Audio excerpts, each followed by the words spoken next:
अब देखो जीएस जो है ना कोई बहुत बड़ा चीज़ नहीं है, लेकिन एक तरीके से यूँ समझ लो कि एक पजल है जिसकी गुत्थी कोई सुलझा नहीं पाया है। और जीएस में माहौल क्या बन जाता है, जीएस में माहौल ये बन जाता है कि पिछली बार एक पेपर में ये पूछ लिया गया था कि कैटरीना कैफ की हाइट कितनी है, तो आपको लगा क्वेश्चन से रिलेवेंट आते हैं। आप या तो उस एक सवाल के पीछे भाग लीजिए, या इस बार के सीजीएल में अगर आप देखेंगे तो सारे के सारे रेलिवेंट क्वेश्चन पूछे गए, आप उसके पीछे भाग लीजिए।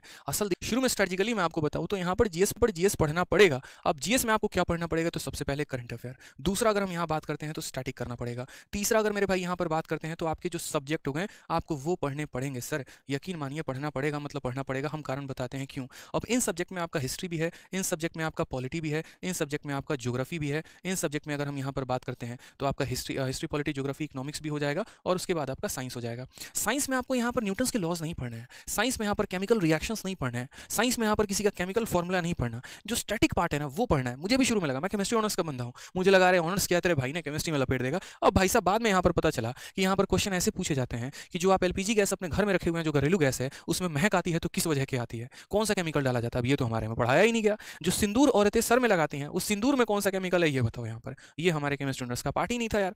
हमें तो पता नहीं कौन कौन सा रिएक्शन पढ़ाया गया, जो यहाँ कर आके पता चला कि इसकी तो कोई जरूरत ही नहीं है। यहाँ पे बेकिंग सोडा लाइम सोडा से ज्यादा सवाल यहाँ बनता ही नहीं है। ठीक है, बायोलॉजी में हमने क्या क्या पढ़ लिया, यहाँ पर पूरा का पूरा ग्रंथ पढ़ लिया, मानव शरीर पढ़ लिया, सब कुछ पढ़ लिया, और यहाँ पर ज्यादा से ज्यादा विटामिन और ये सब कैल्शियम डेफिशिएंसी के ऊपर क्वेश्चन रह रहे होते हैं।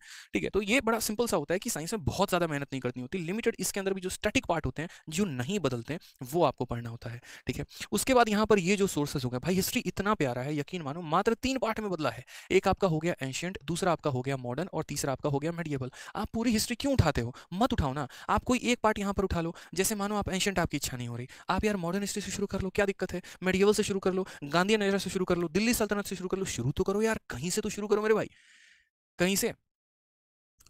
ठीक है, मैंने यहाँ से कई बार उठाने की कोशिश की, सिंधु घाटी सभ्यता, इंडस वैली सिविलाइजेशन नहीं समझ में आता था, काली बगान और ये क्या क्या लोथल वोथल नहीं समझ में आ रहा था, फिर हमने शुरू किया मॉडर्न से, गांधी नगर से शुरू किया, इन चीज़ों को हम रिलेट कर पा रहे थे।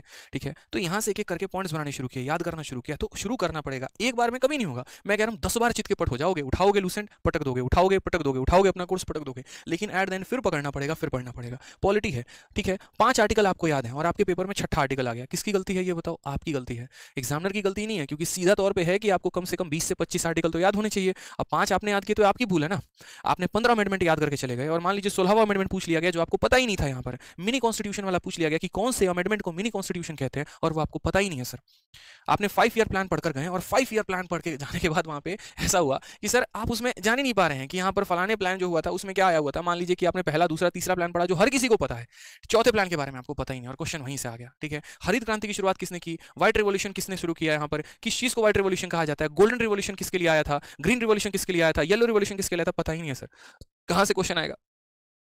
तो ये सारी की सारी चीज़ें जो ना बहुत दिक्कत करने वाली हैं आपको। ज्योग्राफी हो गया, पूरा मानसून अच्छे से पढ़ना है आपको, पर्वत पठार और जो स्टैटिक पार्ट हो गया, ये सारी चीज़ें अच्छे तरीके से कवर करनी है। तो ये डिटेल में आपको पढ़ना पड़ेगा, वन लाइनर से काम नहीं चलने वाला है। ठीक है, अब यहाँ पर आप चाहे तो किसी का कोर्स लेके पढ़ो, चाहे आप यूट्यूब से पढ़ो, चाहे आप किताब से पढ़ो, लेकिन भाई पढ़ना पड़ेगा, मतलब पढ़ना पड़ेगा। यू कांट स्किप, मैं लिटरली बता रहा हूँ, आप स्किप नहीं कर सकते। अब पढ़ लिया तो इसको रिटेन कैसे करें, तो रिटेन मेरे भाई आप यहाँ पर कर सकते हैं क्विज देकर। आप जितना ज़्यादा क्विज देंगे आपके लिए उतना ज़्यादा फायदेमंद होगा, जितना क्विज दोगे ना उतना बेहतरीन है आपके लिए।